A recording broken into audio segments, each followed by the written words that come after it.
This is KMJ at KMJNow.com or wherever you stream. Welcome to the MARC KAPETAN Show. This is attorney MARC KAPETAN, your host. Today's show is brought to you by the Kapetan Brothers Law Firm. We've been serving the Central Valley since 1995. If you or anybody you know has been injured in an auto accident, a truck accident, or a motorcycle accident, give us a call at 559-498-8000. Or if you've been arrested or cited for a criminal offense, call us at 559-498-8000. Kapetan Brothers, we are the Valley's law firm. Hey, folks, a very, very special guest coming all the way from Germany. In 1971, my family was visiting the family home in our village in Cilicia, Greece, which is right outside of Sparta. The Kapetan boys were welcomed as celebrity Americans by the villagers. We hoisted handmade American and Greek flags on the roof of our village home. I remember we milked goats. We drank Tang because we couldn't stand the taste of goat's milk. And most vividly, I remember blasting a vinyl copy of I Am the Walrus by the Beatles, and I think it was their greatest hits albums, over the portable record player for the whole village to hear. I've always loved the Beatles, and now this age-old question of who is the best Beatle, I've always favored Paul McCartney, whether it was his writing style, his singing, or the fact that he played a left-handed violin bass. He was cool. He was the coolest to me. And so he's my go-to Beatle as far as that's concerned. The violin basses that Paul played, officially the 501 bass, by a German company named Hofner, are probably the most recognized accoutrements of the collective Beatles group. The shape is known to every Beatles fan, and the sound is known to every musician who emulates the Fab Four styles. Part of the legend of Paul and the Hofner bass is the fact that 50 years ago, his first Hofner, the one he used to record the Beatles' first two albums, went missing and had been lost to time until a couple of months ago. My next guest is a marketing manager for the Karl Hofner Company in Germany. After meeting some time ago with Sir Paul McCartney himself, the question arose as to the missing bass. Thereafter, my guest, along with a couple of journalists, set out to find the long-lost Beatles bass. And in a special interview all the way from Germany with our show, he's here to tell the story. So I would like to welcome to the MARC KAPETAN Show from the legendary Hofner Bass Company in Hamburg, Germany, is it, Nick? Agenau. Agenau. I don't even know what that is. Agenau? Agenau. Oh, the marketing and marketing manager, the electric guitar manager, and the Hofner historian, Nick Wass. So, Nick, welcome. Thanks for having me, Mark. It's a pleasure to be with you. I have to say I appreciate it. I really do. This is very special for me. It really is. And I have to thank right off the bat Susan Day and Jean Day. Susan was a high school friend of yours, and I know Jean from the sound companies that we've both had in the past years, for making this connection and having Nick here with us. All right, tell me the story of Paul and the Hofner bass. It's an iconic thing that is probably the most recognized bass in history. Sure. Well, the story goes right back to 1961. The Beatles are playing a residency in Hamburg at the Top 10 Club, and they already had a bass player. Many of the Beatles fans will know Stuart Sutcliffe. Yeah, he played a great big Hofner. But Stuart announced he wanted to leave the Beatles and go to study at the art college in Hamburg. So the other guys in the band more or less forced Paul to become the bass player, which was great. But Paul didn't have a bass because he'd been the guitar player in the band. Yeah, he really didn't want to play bass. He was a guitar player, and he'd play piano on the side. And basically, when Stu was starting to quit, he said, well, we need someone. John said, I don't want to do it. George was too good to switch from guitar to bass, and so they put Paul in the position. That's absolutely right. Yeah, but he got elected by default, really. So yeah, he's got no bass guitar. So what does he do? He takes himself off to a very large music shop in Hamburg, where they were, called Steinway Music House. Some of your listeners will know the name Steinway. They're very famous for making grand pianos, concert pianos. Anyway, he takes himself there up to the 4th floor, and there he sees a Hofner violin bass hanging on the wall. It's a right-handed bass, but Paul thinks because it's a symmetrical shape, he can play it upside down and nobody will notice, because as we know, Paul's a left-hander. However, Gunther Hopper, the salesman, tells him that he will call Hofner and see if they'll make him a left-handed violin bass. And Hofner agreed to do this in pretty quick time, actually. From what I know, that was the first left-handed bass that Hofner had ever made? As a violin bass, that was it. That was the first one. So Paul got the first ever left-handed violin bass, which makes it unique. And it gets delivered to him, I believe, nobody knows for sure, around the end of June that year. In the meantime, he's been using Stu's bass and what have you in as they're playing this residency. But finally, he gets his bass at the end of June. And then the legend starts, really, with him and this bass, because he goes back to England with the band. And over the next couple of years, he'll play it more than 250 times at the Cavern Club, the famous Cavern Club in Liverpool. Then they start recording, and everybody knows they do the Love Me Do single, and then the Please Please Me LP, and then all the hits start coming. Right. All My Loving, Twisted and Shout, She Loves You.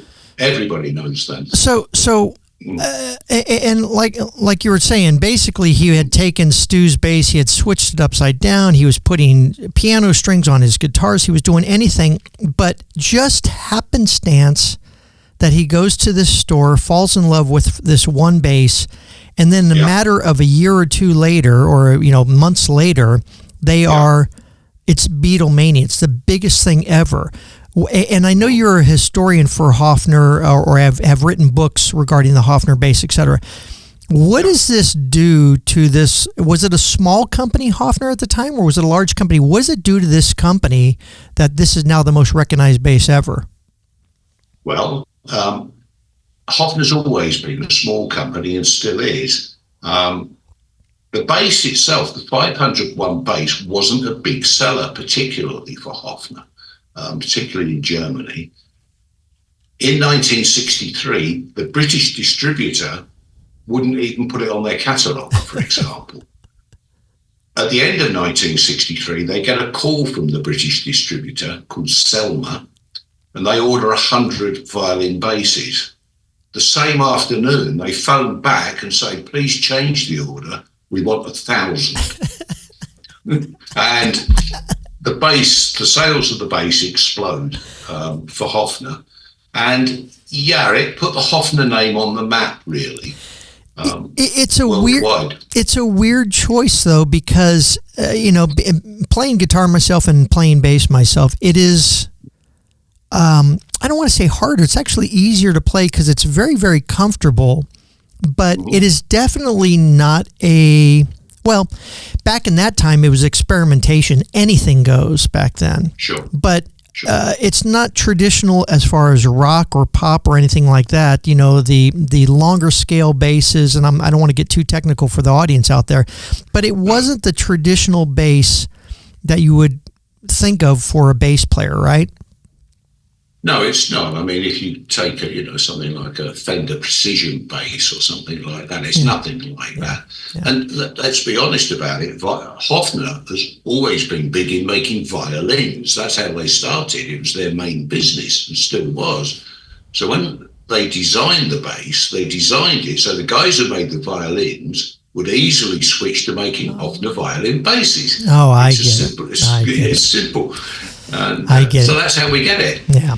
We are on with Nick Wass from Hofner Bass talking about the amazing story of the lost bass of Paul McCartney, which was found about 2 months ago. We're going to get into all of that right after this. This is the MARC KAPETAN Show on KMJ.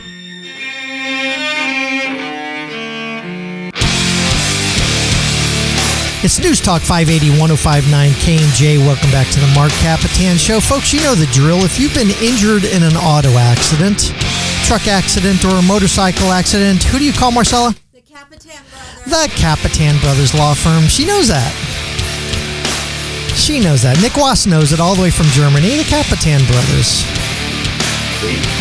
Right, Nick? Yeah, right, Nick? Yeah, that's right. Yeah, he has no idea who we are, basically. Folks, listen, we're going to pot the music down because I want to get right back into it. We have a great story today about Nick Wass from Hofner Guitars. Hofner is a musical instrument company based out of Germany. Hey, Nick, it's 137 years old now? Yeah, around that, 1887. You had that look in your face like you were trying to figure out, okay, how old am I, and now how old is the Yeah, I'm trying to do the sums in my head. Yeah. Okay, so Nick is the marketing manager. He's also the electric guitar manager at Hofner, and was instrumental in finding Paul McCartney's first Hofner bass, the one that you saw on Ed Sullivan's show or many of these great shows back in the day. And on the first two albums, it's the iconic violin-shaped bass. In fact, we have a couple that you could see if you go on to YouTube and Facebook and check out the MARC KAPETAN Show. I have one of my basses back there from Hofner, and a friend of mine's bass from Hofner from Tesla, who's a big Hofner guy. Nick, we were talking about Paul, and we're going to get into your contact with Paul and how it started to find the bass. But what I thought was interesting is if it had been anybody else but a guy like Paul McCartney. I listened to the anthology years ago of them, and a lot of the anthology is of them writing the songs. And you hear this guy, Ringo knows his stuff right off the bat. John Lennon, he sort of is playing basic chords and stuff. George is noodling around trying to find beautiful, counter melodies and stuff like that. But Paul is constantly noodling on that bass. And the sound of that bass allowed him to create some melodies that basically were the soundtrack of our lives and the soundtrack of the world, basically, based on the fact that Hofner bass has a certain sound that requires him to create more melodies, not just long bass, notes. Sure. It's got a very special sound, unlike any other bass, really. It's because it's hollow-bodied. It's very small. I always say it sounds like you've bumped your fist on the end of a wooden wardrobe. It's got that thud about it, that distinctive thud from that kind of sound. It's funny that you say that because, when I play mine, it goes thump, thump, thump, and I love it because it's so different than anything else. But that's what I noticed is he couldn't just hit one note, boom, and let the guitars and the vocals do everything. Because it dies out somewhat quickly compared to other basses, like you said, hitting a piece of wood. He had to create these lines, and these lines were hugely famous lines as part of the Beatles songs. Sure, absolutely. I think if you listen to their early recordings from Love Me Do onwards, you can hear Paul getting used to this bass and expanding his knowledge of the bass and his technique. And within 2 years, he's absolutely nailed it.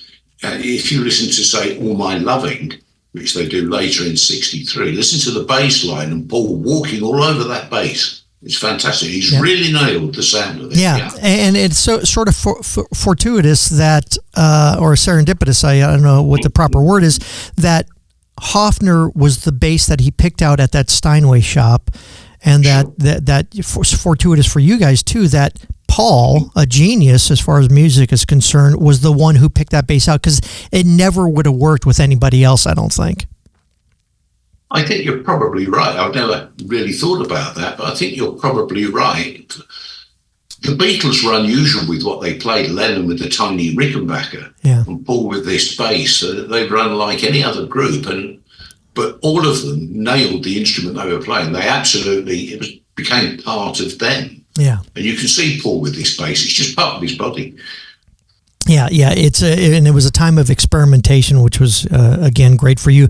But using this traditional violin-shaped bass made by old German violin makers. That's what's funny about it. Okay, tell me now the moment that this whole Lost Bass project started. Maybe not the quote-unquote Lost Bass, what it was officially named, but it was a meeting with you and Paul. Sure.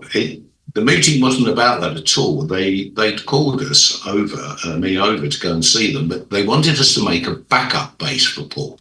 He's got his 63 bass. That's the one you see him with all the time now. But they wanted a really good backup that looked the business and sounded the business, more importantly.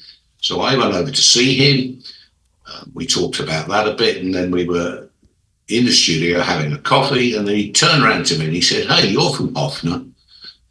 Do you know where my Lost Bass is?" And of course, I said, "Paul, I wish I did, but I've got no idea." And you knew the legend? I knew it was missing, but I'd never really thought about it. I mean, the thing'd been missing for nearly 50 years then. And I think most of us thought it was gone forever, But what's interesting about it is he actually asked you about it. I understand, and you're going to tell the story basically that when it was lost, he didn't really seem to mind that much. But did you get the sense that it had been bugging him this whole time, or was it just an offhanded comment? That's hard to say now that you ask me that. I've never thought about that. No, I think he was genuinely wanted to know if we at Hofner somehow knew where this thing was. So I think it's been on the back of his mind ever since it's gone. Yeah, that's probably true. And so that sparked what in your head? Well, okay, I drove back to Germany and sorted things out and what have you. And I thought, well, maybe, just maybe, we can have a go at finding this thing. So on the Hofner website, I put up a page appealing for information, and that was the start of the Lost Bass thing. And when you had the meeting with him, did you discuss, "Hey, well, give me some information," or was it a brief meeting? He just said that comment and that was it? It was a fairly brief meeting, because then he went off to the rehearsal studio at where he is, and I was left in the kitchen actually, taking his 1963 bass apart so I could get all the measurements from it. So it was a fairly brief time with Paul, perhaps 15, 20 minutes, that's all. Wow. So you're actually holding the second bass, which is the 1963 bass, the second violin left-handed bass that Hofner had ever made, from what I understand. And he's entrusting it to you, and you're literally, I mean, I know you're the guitar manager, but you're literally taking it apart, this thing that, again, had created all this music on the greatest albums of all time, and he's entrusting you to take out the screws and unwire the wiring and all that kind of stuff. All on, they've got a little kitchen next to the studio, and I was doing it on the kitchen table. I was a bit nervous, but that's what happened. What can I say to you? It's a very relaxed place. Very relaxed, very laid back, and very nice. And people think, "Oh my God, it's Paul McCartney." But my understanding, and you could give us a little insight, is he has that sense about him that he's relaxed enough that you feel relaxed yourself. Yeah, sure. He makes you relax. He knows how to do it. He's a pro. And I felt good. We even sang a little song for a moment together. It's crazy. So you sang a little song with him. Well, we were talking about the project to make the backup bass, and I said to him, "Paul, this would be totally confidential. We won't tell anybody.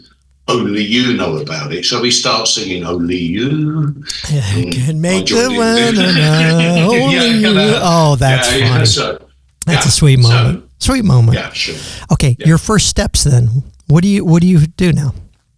Well, we got it up on the Hofner website and we started to get some leads. This is back in 2018. And we got a number of people sending us leads. And I did my best to get it into the media. And I managed to get it across on the German AP service in Germany. But it landed in some German newspapers. But I just could not get anybody beyond that to take an interest in the project. They were like, oh, yeah, whatever. And as I say, I got some leads in, most of which were completely useless to us. Yeah. Lots of crazy people out there. Hold on one second, because you guys, you finally employed the services of some journalists to help out too. We're going to be right back after this. This is Nick Was from Hofner Bass talking about the Lost Bass Project and finding Paul McCartney's 1961 Hofner bass after 50 years of it being missing. This is the Mark Kapetan Show on KMJ.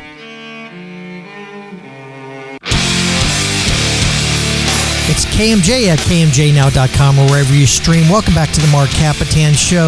We're going to get right back into it with Nick Was from Hofner Basses. Hofner, what's the proper term, Nick? Hofner Instruments? Hofner Guitars is as good as anything. Really. Hofner Guitars. Nick Was from Hofner Guitars, also he's the marketing manager and he's the electric guitar manager. He of a 137-year-old company. He was basically the start of the Lost Bass Project, which is finding Paul McCartney's 1961 Hofner bass, the famous violin bass that you all have seen on all the pictures of the Beatles. And after a meeting with Paul, back in 2018 about, Nick? Yeah, 2018. Yeah, after a meeting with Paul, it sparked something and a request by Paul as to whether anybody had seen his long-lost bass. Nick took it upon himself to start looking for this lost bass. And after some advertising didn't work so well, you did what, Nick? Well, I kept plodding along and wondering whether I was doing the right thing or whether I was crazy. And then last year, about May, I think, an email arrives in my inbox from Scott Jones and Naomi Jones, who introduced themselves to me. Scott is a very well-renowned journalist in Great Britain. And Naomi's a top researcher, having worked for the BBC and Channel 4 and what have you, offering their services to come and help me. And I thought, at last, I've got some people who know how the media works. And they joined in, and in very short time, Scott had got this thing all across the media, everywhere. I understand that Scott had actually gone to a concert or saw Paul playing and thought, oh, wow, that's the 1961 bass.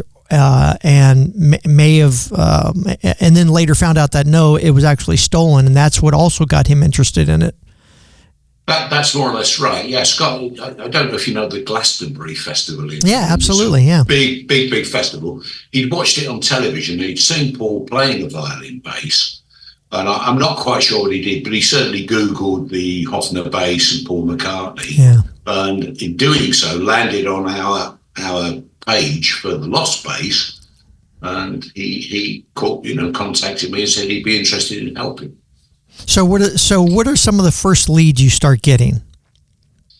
Well, at that stage, we had a lead that we thought was very strong. Actually, we thought it was with a guy in America, because of the circumstances where he was, who he'd worked for, he'd been a roadie and what have you, and he'd shown a bass to two other musicians in 1969 and told them that Paul McCartney had given it to him. This is a guy, I think, from The Who, right? He was a roadie from The Who? Is that who you're talking about? Correct. That's it, yeah. And he actually said, I think I have this stolen bass, basically. No, I've never contacted him. I've never spoken to him for various reasons. Okay.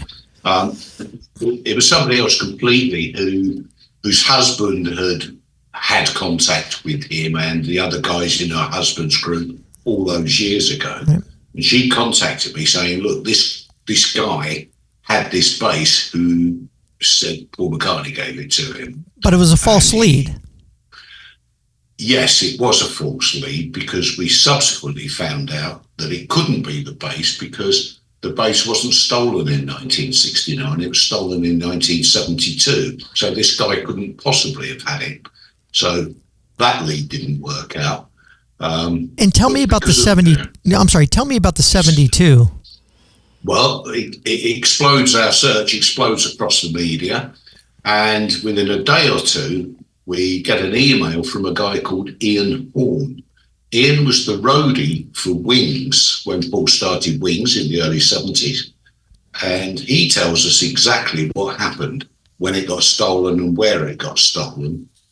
And it was a van. They parked the van up for the night in a street in Notting Hill in London.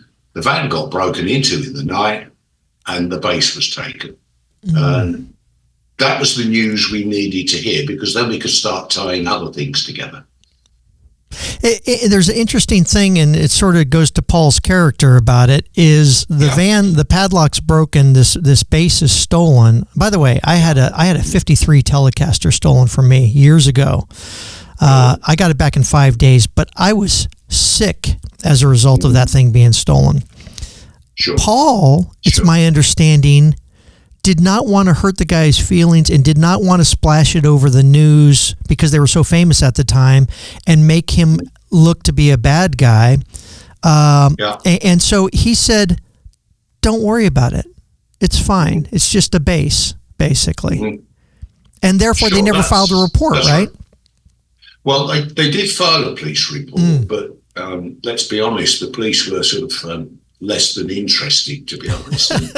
it was from those days, Ladbroke Grove was a very rough area of London. It's not now, but it was then. I don't think the police were all that interested.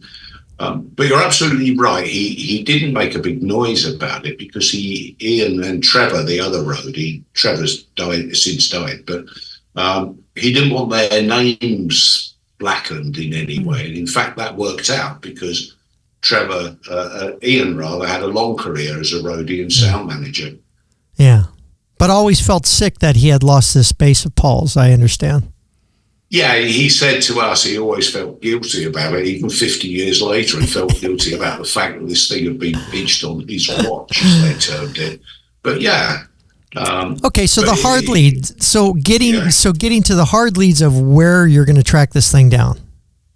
Sure. Well, we expected to be searching all around the world, big famous collectors of guitars, hidden attics, castles, and all the rest.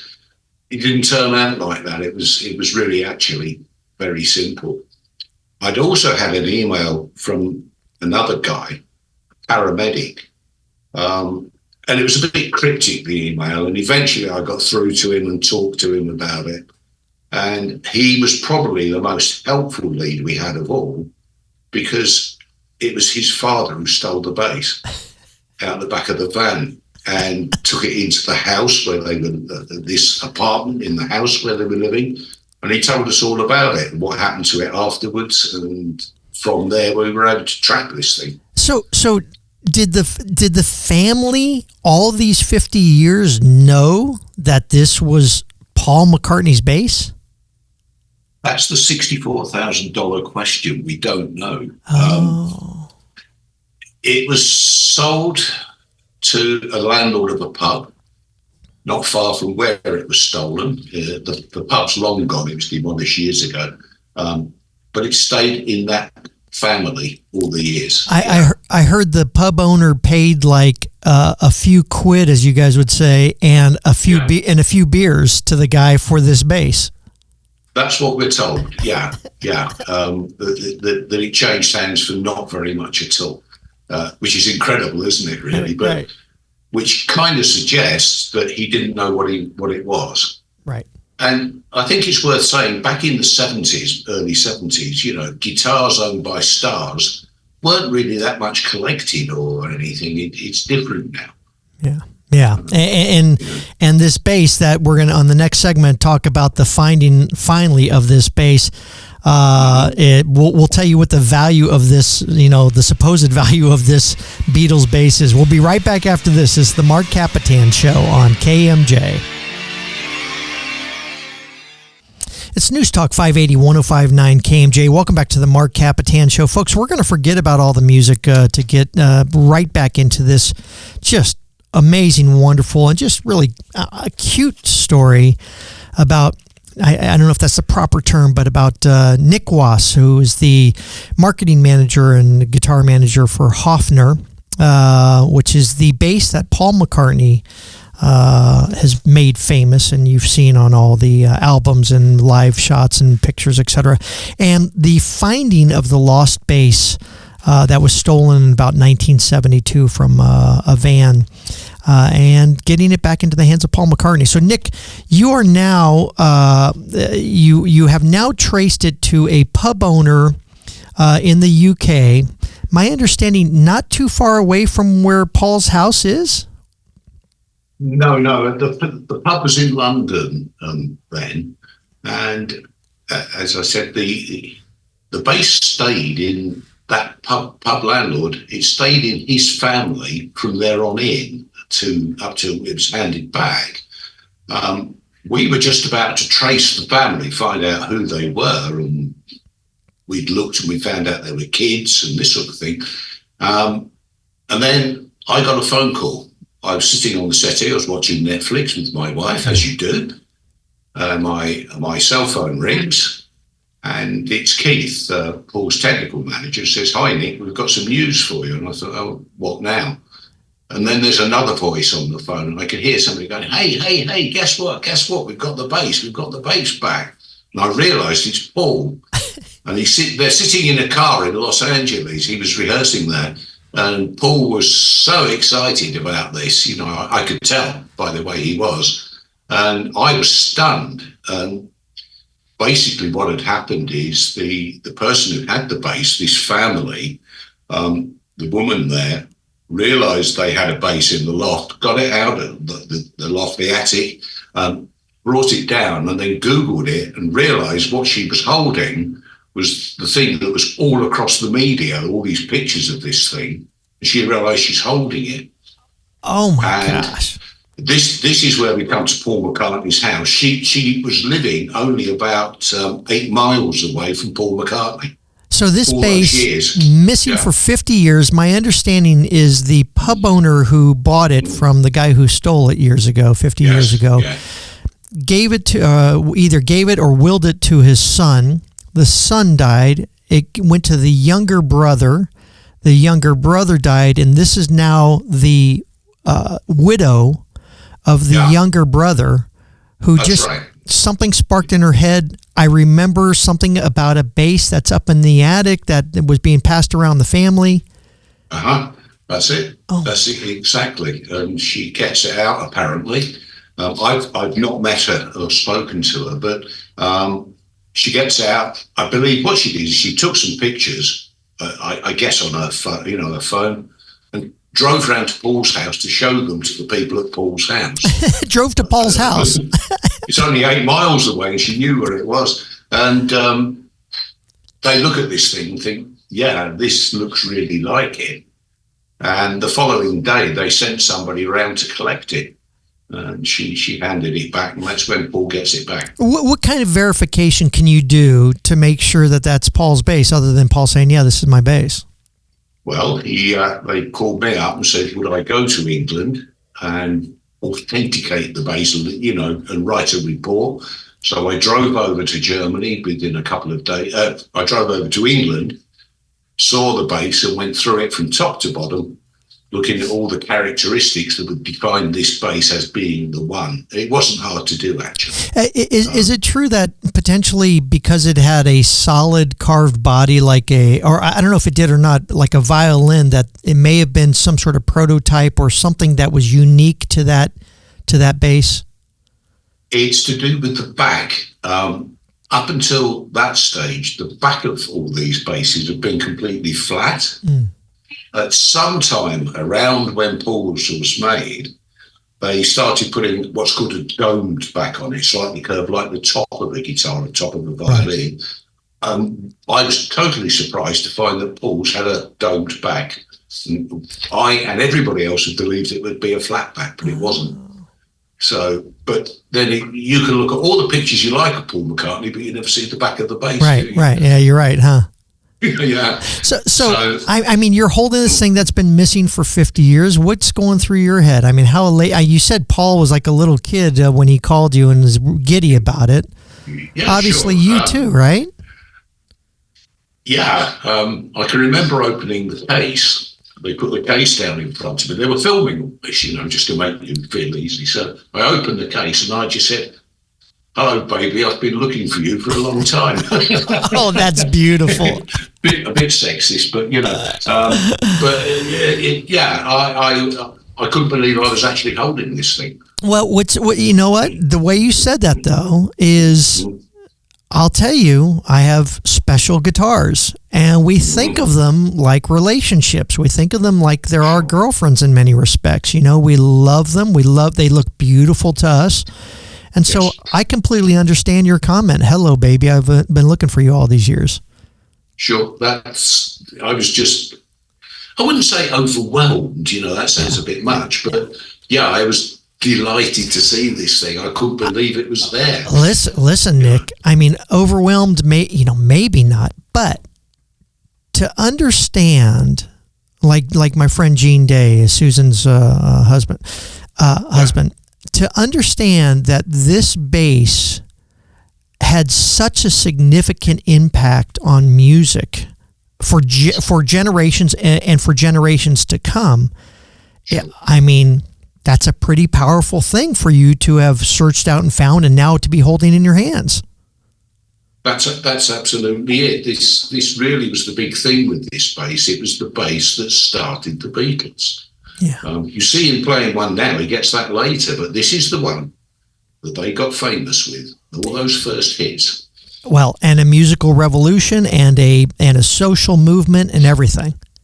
Everything that came after it, this is the bass he was playing. And for me, it's perhaps, one of the most significant musical instruments in the world. I'm getting chills right now. Yeah. Yeah. Okay. That's how I thought of it. Exactly. What kind of condition was this thing in?